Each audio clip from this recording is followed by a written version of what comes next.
Hey guys, welcome back to the channel, or welcome to the channel for the first time.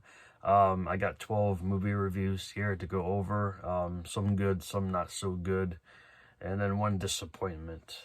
But it has nothing to do with the actual movie itself. So the first one here is an anime. I wanted to watch it, I guess. Oko's Inn. It says all are welcome here. Basically, it's about this little girl. Her name is Oko. Um, she's with her parents on their way to, I don't know exactly remember where they were going. There's a car accident. Her parents die. So she has to go live with her grandmother in the countryside. And soon she finds out there's spirits living there that she can only see them, no one else can. It's a lot of like childhood grief and whatnot in this movie or anime. It's not bad. It's the Studio Ghibli G Kids Shot Factory release. Will I watch it again? Probably not. But if you guys like anime, you'd probably enjoy it. There is the English dub, which I watched, and I believe it's also a Japanese track on here as well, the original Japanese track. So, I think, I don't remember where I found this, but it's a 2-disc set with some interior artwork in here. It's just like the trees with stuff on it. So, not a bad anime, but I wouldn't watch it again personally. Next one here is a Shriek Show release of The Sweet House of Horrors. This is a Lucio Fulci made-for-TV film from, I think it was the late 80s, I believe. It doesn't tell me what the actual date is on here. Very creepy, very interesting. Basically, it's about this family. There's a burglar going in there to steal money, and he ends up killing the mom and the husband, or the mother and the father. So the 2 children are orphaned off. They get adopted by this young couple.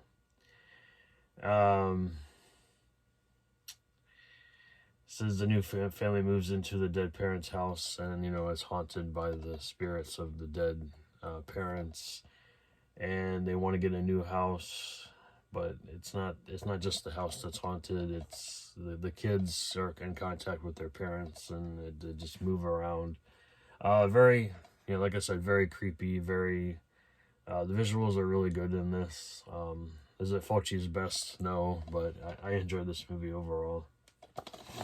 So, you do get interviews with 2 of the cast members in here. Most of it is in Italian, but it has English subtitles. So, but the movie itself is in English. It's probably, I think some of them are dubbed. But yeah, I enjoy this film. It is a Euro horror film, obviously. So, one I'm not keeping, this one I'm keeping. This next one, obviously, I'm keeping because it's part of a box set. This movie just turned 40. Friday the 13th Final Chapter, one of my favorite entries in the Friday the 13th series. Of course, you get Crispin Glover in here doing his strange dance. Kimberly Beck, who I've met before, she's really nice. Harry Manfredini did the music. Met him too. I did get a chance to meet Ted White before he passed away. Jason in this one. Of course, you get Corey Feldman, who Ted couldn't stand working with. But anyway, Joseph Zito directed this. So yeah, pretty good stuff. If you guys haven't seen this, I don't know what to tell you. Watch it. Next one here. This was This was an interesting watch. This is a drama from 1970 called The People Next Door.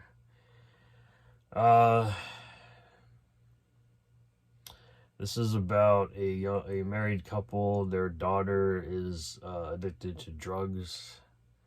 They send her to like a mental ward to get help, and she just wants to be a party girl. And yeah, I think it's like a propaganda film from the early 70s with the you know, with the drug scare and all of that from that era. It's got some really good cast members in here. It's got Hal Holbrook, Cloris Leachman, and who else is in this? Very young Rue McClanahan in here. She obviously was on the Golden Girls later down the line. Yeah, not a bad film. I might keep it. I might watch it again, but it wasn't my favorite, but I didn't hate it. Next one here. This was a very, very cheesy film that it says it's influenced by Carrie and Prom Night, sort of. This is called Beauty Queen Butcher from 1991. It is like 2 hours long, and it doesn't drag though, which is kind of weird for a horror film to be 2 hours, a horror comedy for being 2 hours long. Basically you get this plus sized lady. She's like a cafeteria worker at this college. I think it's a college, right? No, it's a high school. So she's not a cafeteria. She's a student, but she's like helping them. Anyway, she wants to be in the beauty queen pageant, and she's like, you know, the only plus sized woman there, and these other girls are complete bitches, and they don't want her there, so they make her life a living hell during everything. And then the girls pull a prank on her and end up killing her cat because she brought her cat to the pageant or to the audition or something, and one of them was allergic, so they kill the cat with a microwave, which, yeah, that's pretty sad. So she gets her revenge on everybody, killing them off one by one, and then she becomes prom queen, or beauty queen, not prom queen, beauty queen, and then they find out that she killed all of them, so she goes to jail. And yeah, pretty fun movie. I recommend it. If you guys don't like over 2 hour long movies, I don't recommend it, but it's pretty cheesy. You do get a behind the scenes documentary on here, and trailers for other camp motion picture releases. Do I think TerraVision should put this out on Blu-ray? That's up to them. Maybe, I don't know. I've been noticing they're putting a lot of the camp motion picture releases out on Blu-ray, so we'll see. Next one here was a TV movie from 1996 called Shadow Zone: The Undead Express. It's like a vampire movie. I bought this because it was cheap on eBay, and it has Wes Craven in it, but he's only in it for like 5 minutes. He plays one of the kids, I think, psychiatrists, or yeah, I think it's a psychiatrist. Ron Silver is in here for longer than I thought he would be. So basically, it's about this kid who loves horror movies, and then he finds himself being stuck in one in a abandoned New York tunnel, which it tells him not to go down there, but he does anyway. And there's vampires down there. It's a cheesy TV movie from the early mid-90s, so you know what you're getting yourself into. But it was alright. I'd definitely watch it again for sure. Yeah, this is an Artisan home entertainment release. This one here, I thought it was going to be better than what it was. I do enjoy The Legend of Hell House. This is the original movie from 1973. Stars Roddy McDowell, Pamela Franklin, Clive Reville. It was okay for being a. I think it's This is a PG rated movie, so yeah, you don't get a lot of. You get a lot of jump scares in here, but you don't get like a lot of blood or anything like that. Even though it shows blood on the cover there, you really don't see a whole lot of it. If you're not familiar with The Legend of Hell House, this is based on Richard Matheson's book. It's just about like a haunted mansion, pretty much. So, not a terrible movie, like I said. Not my favorite though. You do get reverse artwork in here as well. I don't know why they put it in an eco case, but it is what it is. I can always change it out later. So not a bad film, but definitely lacks blood, gore, what have you. Next one here was a fun watch. Some people didn't like it, from what I've been seeing on when I posted about this on my Instagram. We have The Night Watchman, another horror comedy from the guys that did A Comedy of Horrors. I mentioned that in the previous video. I met Ken Arnold and Dan DeLuca. They're the lead actors in here. They're also both writers and producers. I think they're based out of Maryland, I believe. So pretty cool. Basically, this is about a clown who dies overseas, and they bring the body back to the U.S. and what was it? He brings like a horde of bloodthirsty vampires with him. It's like cursed or something. I don't remember the exact what exactly happened with that, but yeah, this movie is a trip. It's like this group right here are trying to fight off. They're actually more like vampire zombies than vampire clowns, but it's still entertaining. James Remar's in here. He has like a small role. Same thing with Tiffany Shapis. So, like I said, I recommend it if you guys like zombie comedy movies, vampire zombie comedy movies. This was actually filmed in 2014, but not released until 2017 on physical. Next one here. This was an interesting movie as well. This is a TerraVision release. This movie's from 2002. We got American Nightmare. It says one night, 7 friends confess their fears. Different artwork underneath. Takes place during Halloween night. There's a DJ asking listeners to phone in and share their deepest fears. The airways are being stalked by a monster who targets callers, turning their worst nightmares into horrifying reality. It's the 1 year anniversary of the slaying of 4 students, and their killer is celebrating in grand style by forcing a group of strangers into a hellish game of cat and mouse. I believe Debbie Rochon plays the lead, the psycho in this. It's a very strange film. But I enjoyed it overall. She's basically just crazy, and she's killing whoever she finds. And yeah, it's weird. But yeah, not a bad film. This one was actually fun.